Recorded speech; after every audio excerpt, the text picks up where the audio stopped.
નમસ્કાર, આપ જોઈ રહ્યા છો નેશન પ્લસ ન્યૂઝ. હું છું આપની સાથે હેતલ ભગત. અમદાવાદ એરપોર્ટ બાદ હવે સુરત એરપોર્ટ પરથી પણ હાઇબ્રિડ ગાંજાની હેરાફેરીનો પર્દાફાશ થયો છે.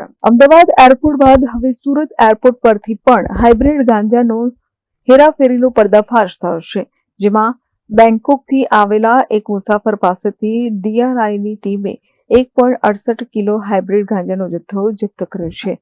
એર ઇન્ડિયા એક્સપ્રેસની ફ્લાઇટ નંબર IX263 માં આવેલા મુસાફરની પાસે હાઇબ્રિડ ગાંજો મળી આવ્યો છે. પ્રવાસી પાસેથી 24 વેક્યુમ પેક્ડ પારદર્શક પોલિથીન પેકેટ્સ મળ્યા હતા. પેકેટ્સમાં લીલા રંગનો પદાર્થ મળ્યો હતો, જેનું કુલ વજન 1.68 કિલોગ્રામ હતું.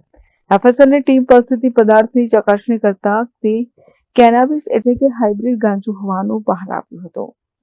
મુસાફરની વધુ પૂછપરછ કરવામાં આવી હતી. ગુજરાતના ચોક્કસ ડ્રગ્સ સપ્લાયરો માટે બેંકોકથી ગાંજો લાવતો હતો, ત્યારે આ અંગે કેટલી વખત ગાંજાની હેરાફેરી કરી છે તેની તપાસ શરૂ કરાઈ છે. Bureau report, nation plus news, Surat. સમાચારોના સતત અપડેટ મેળવવા માટે અમારી નેશન પ્લસ ન્યૂઝની યુટ્યુબ ચેનલને સબસ્ક્રાઇબ કરો, બેલ આઇકન દબાવો અને જોડાયેલા રહો ફેસબુક, ઇન્સ્ટાગ્રામ અને ટ્વિટર પર.